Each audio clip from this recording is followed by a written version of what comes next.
Domestic violence is something we hear about all the time, but it's usually about females. On today's show, we're going to be talking about male domestic abuse. It's a topic we hardly hear about.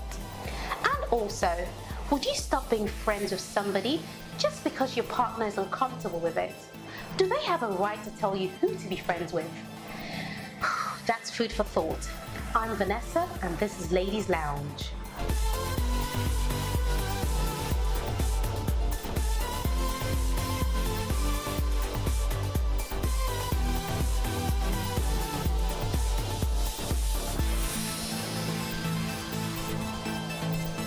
Welcome back. This is still Ladies Lounge. Ladies, I've got something very, very important to talk to you. As you all know, today is all about domestic violence. But do you know what? I heard about something that happened recently in Africa. A lady actually, in self-defense apparently, her husband got killed and he'd been abusing her. Who killed the husband? She did. She killed. Oh, wow. But according to her, allegedly it was an accident. But apparently she'd been suffering from abuse for a long time from him. You know, he's always beating her, doing all sorts of things to her. But he doesn't work. She works, goes out to work, comes back, sells groundnuts and things like that. And you know, she's kind of like the breadwinner for the home. And then comes back and then suffers abuse from somebody who is not working. And they're barely this is even her living. story, isn't it? Yeah, that's her story, according to her. So again, she was suffering from abuse as usual, as she normally does. And then in the process of that, she grabbed a knife to defend herself. And apparently stabbed him and he died. He must have pushed her to the So Mr. Favor, what with that kind of situation, you know, we're going to have Mr. Favor later on the show telling us more about domestic violence from a male perspective. But for now, with this kind of situation in Africa as well, for that matter, with no witnesses, just you and the abuser together, no cameras, nothing. Right, at some point in your program, like you said, I might be talking much about African thing. Yeah. Right. Assessing domestic violence victims, sometime or most time, you get the man or the woman who come to report to you, my husband did this, or that my wife did this and did that and did that. They make themselves look like the victims. Yes. But by the time you now carry out your professional assessment using the respect toolkit, which we normally use, you find out that the so-called victim is actually the perpetrator. So some of them, which we have seen, you see people come around, pretend to have bruises and wounds, physical wounds, just to show off the police or the local authority that this is what my partner has been doing to me. But then they are actually the perpetrators. But that doesn't mean to say they are not sincere victims. They are.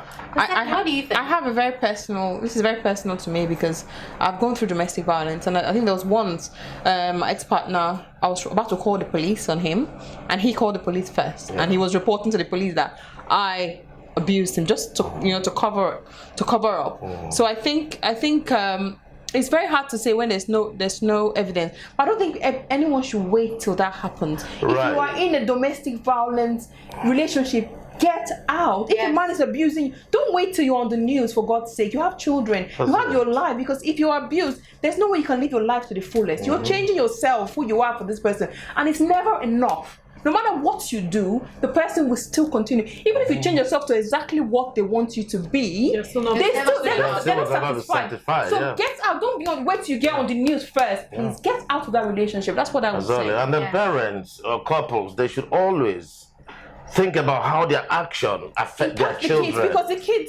children, they really go through a whole lot. We are very lucky in the UK. There are lots of numbers you can call. If you Google, you can get helplines for. When you call them, they will tell you what to do. So it doesn't take long. Just call them and say, "See, I think I'm being abused," and they will give you advice and support. And it's important to know you're not alone. Exactly. It's happening in your house. It's happening in another house. You're not alone. You're not isolated. Yeah, and it impacts the kids. It's amazing how it impacts the kids. You know, so think about your children. You don't want to, because most of the time, boys or women who experience domestic violence tend to be abusers themselves. So you are not helping your children stay. You are doing more damage than good to them. So get out and look for help. So guys, you know, like also, I don't know if you guys like go to church and stuff, but you know, like in church, there's always things about forgiveness, and they encourage you to stay in an abusive relationship and pray. What do you like? What have you heard about that data? I haven't really, but I want to think that every person who is a Christian should be a Christian for themselves and not just for what the pastor says. You're the one in the relationship being beaten and being abused in all sorts of ways. And you know, you're the one wearing the shoes, you know where it pinches you. So you know how it is for you. That, you know, I mean, you want to be alive. There's something my pastor said. You know? He said if a man is abusing you, you report to them, they will call the police, arrest him, and then they'll give you advice. Sorry, can I Sorry, go ahead. Because we've had lots of clients, especially from African perspective, as well Nigerians, where they come, Nigerians and Ghanaians, when they come, say, oh, that my husband had deserted me or my wife had deserted me. So I now say to them, why? Even with all these children that you've got, why has all this happened? He said, well, I reported it to my pastor. My pastor says, yeah, I should divorce him. That's wrong. But does your pastor know the implication of the advice? The advice, yeah. He's not registered as a psychotherapist or a relationship counselor. Yes, he may have gone to the seminary where they learn about the theological trainings, Bible and all that, telling you what Jesus Christ said. But like you said, Jesus Christ never said you should be in an abusive relationship where you'll be killed and you will just die. I think that's what doctor said. Christianity For you. personal. Yeah. Christianity is personal. I'm not here to talk about Christianity. We're going to talk more about this, about domestic violence when we come back from the break. This is a very interesting topic and we could be here all day, but we'll be right back. Let's take a quick break.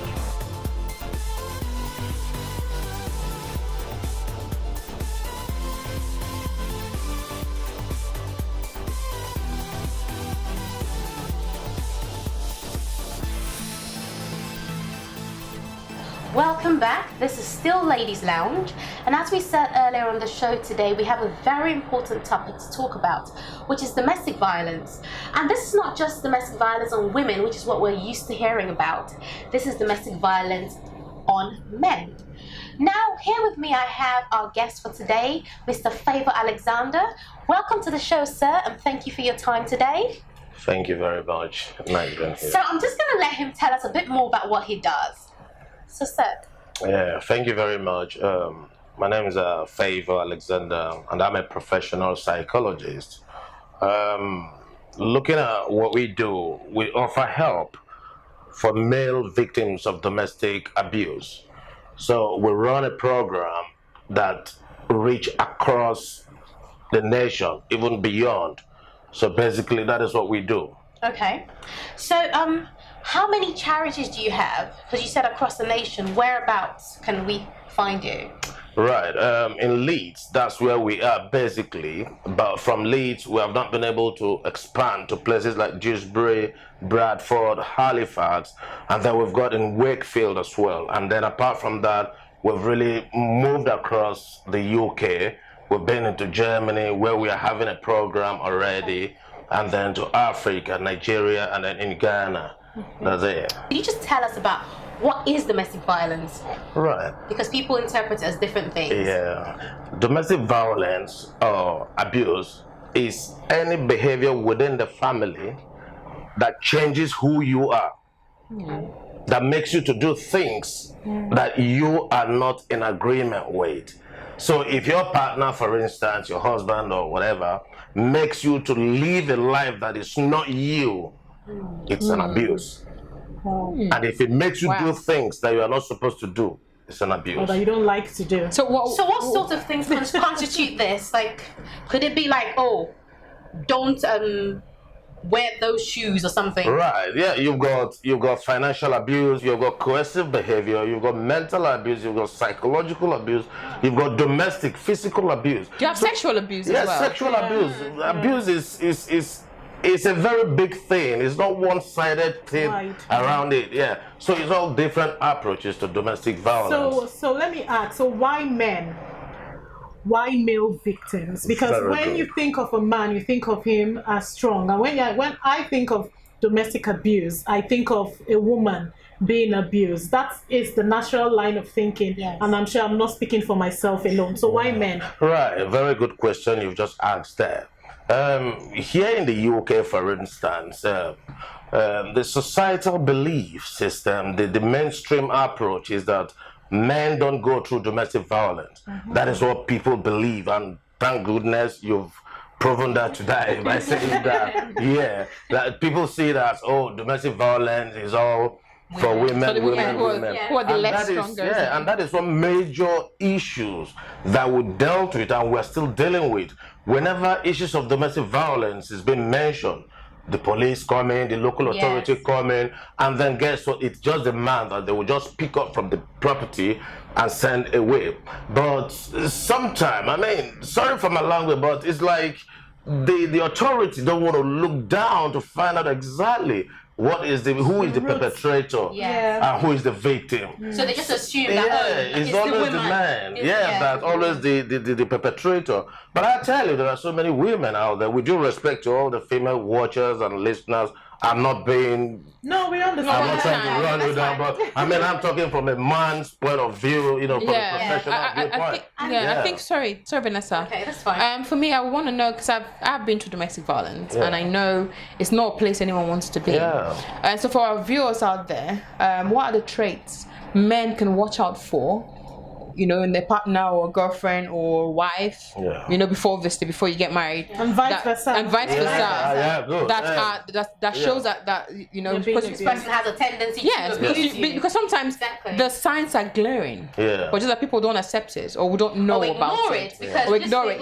So what are the signs that you would look at and know this person is a potential abuser? I think the local authority have brought up a program that couples or people should look into to like read or know about your partner's previous records and potential. I've heard about that. Like if you have a guy, for example, that is asking you out, you can actually go and check to see if he's had a history of domestic violence. Yeah, exactly. Do they do that for women as well, or just men? Yeah, I think it's for everybody. Okay. But then can I just say something? Yeah. You can read. What if it just happened out of nowhere and the person's never done it before? That happened to me. I was with someone and then they never ever well, as far as I know anyway, because I didn't go read up on them for anything, but they never showed any signs or been aggressive, even in arguments and things like that. And all of a sudden, one night outside, twice in public, I even fell down on the floor in mud on my own birthday. Well, how was I supposed to know when I didn't see no signs? It was always loving. Like some people, you just know this person's always angry. But he wasn't. Sometimes it's not just anger. Sometimes it's just crying. Oh, you did this. You left me in the house, and there's some signs to it. Let me tell you something. Don't be judgmental. But what you can't take in your relationship. Don't pretend to start taking it when the relationship starts. But what about what are the signs you look out for? Yeah, anything that you don't want in that relationship.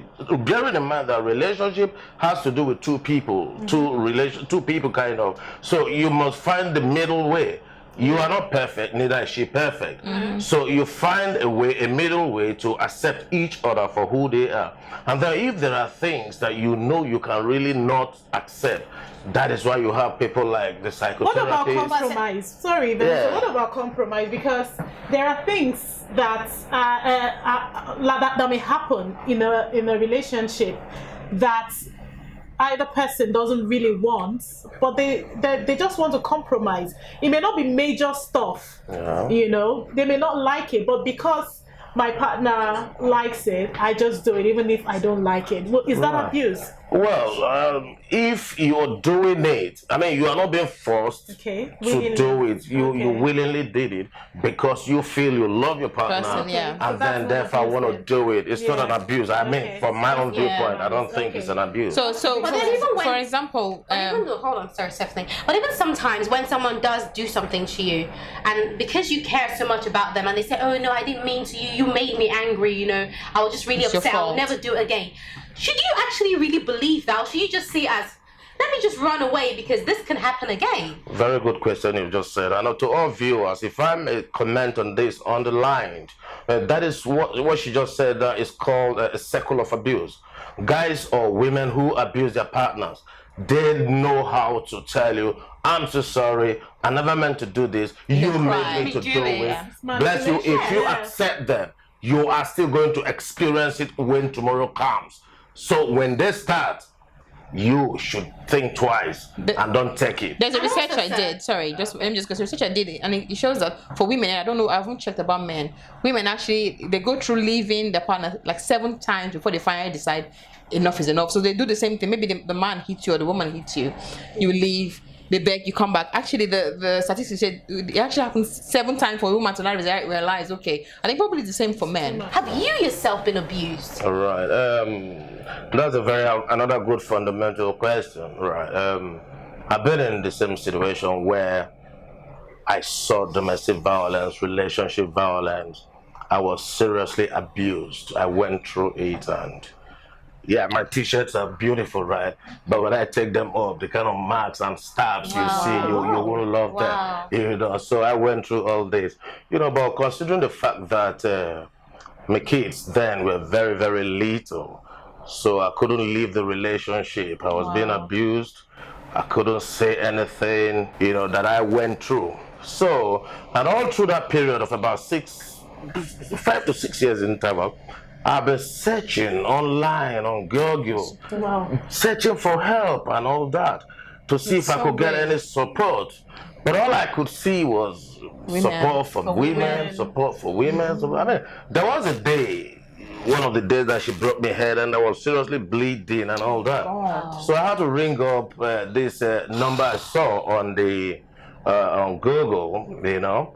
And then the person I spoke with was really mad at me. He says, look, you've got issues with yourself. You go and deal with your anger.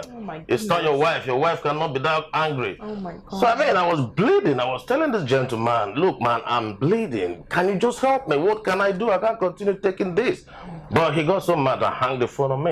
Because of that wrong impression that the society, the mainstream belief system present to us, that men are the macho, they should man up, they should big up, they should be the big guy. You know, so most of these women, sorry again to say, not all women, but most of them that do all this abusive thing, they take that as an advantage because they know that if you speak, nobody will believe you. So I mean, we've got clients who come up and say, look, my partners have said it that, oh, if I say it out, that nobody's going to believe me, yet she continues doing all that. And then this gentleman will continue to suffer in silence.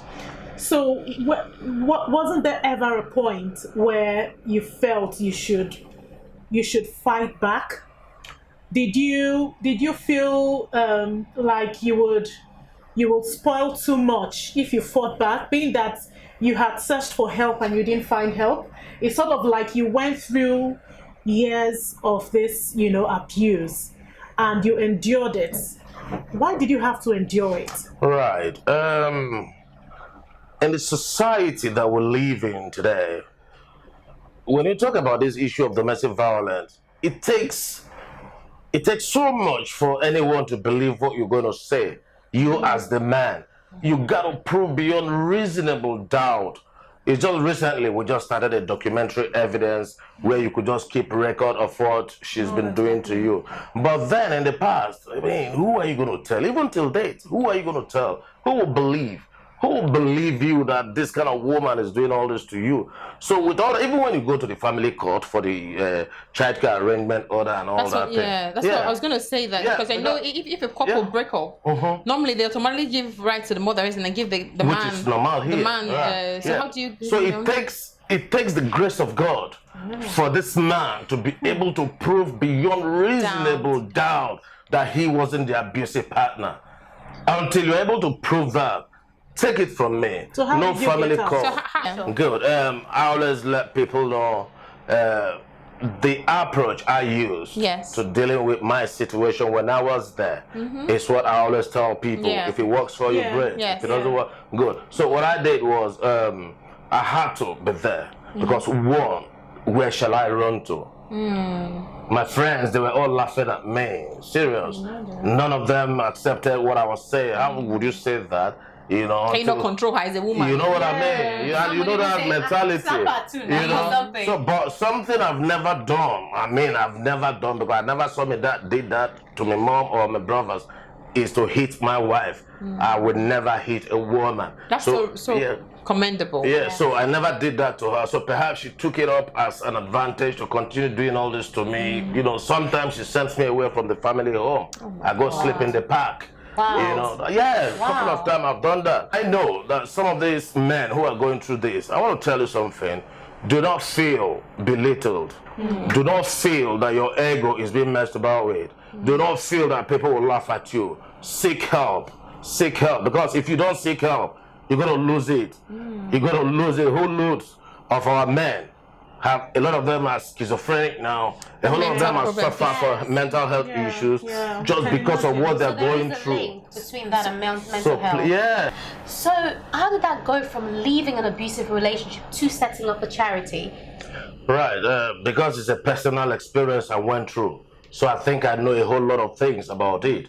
And then, but it was very, very difficult in this country to set up such a charity because they feel that men don't suffer domestic abuse. People find it so difficult to support what we're doing. In fact, thanks goodness, and I'm still proud of them, the big Lotto funding. Those guys are brilliant. Those guys are wonderful. They've offered us the first grant we got. They offered us the second one we got. But then the society, they find it so difficult to like give out a dime to support a dying man. So many men are dying out there. We get cases where men take their own lives. So if people are interested in what we are doing, they should give out help. We got volunteers working for us from more universities. They come to learn and help us to work. This man, they need payment. We give them something. How can we help? Yeah. So how can people watching support your charity? What can we do? They will see the website is there. There is an online donation. Whatever you can donate is good for us. Nothing is too big, neither is too small. Right. So I think with your support, we could do more. We could do more. So, Mr. Favor, as you've been here today, is there anything that you would like to let our viewers know? Any man at home watching, any last words, any support, any way that, you know, they can get help? Yeah, for you all, for you men out there watching, right? Please, if you feel you've gone through this whole phase of abusive relationship, please seek help. Visit the website. Talk to us. We are not judgmental. Because why I tell you this, if you lose your life, she moves on. She will meet another guy much better than you. So you seek help while you still can. Visit our website and then we can talk to you. Wow. That's it. Okay, guys, it's been so interesting, Mr. Favor, having you here on the show today. It's been so educative. We've learned a lot from you, and we're happy that, you know, we've expanded our knowledge because normally we always knew about women being abused. So thank you very much for your time today. Thank you. Any men out there suffering from domestic violence and silence, don't keep quiet. Scream no. Take action today. If you look on the screen, you'll find out more information about Mr. Favor Alexander's charity. And I hope that you've learned a lot and you're inspired to leave that abusive relationship today. Thank you, sir, for coming on the show. It's been a pleasure. We're just going to go on a quick break and we'll be right back.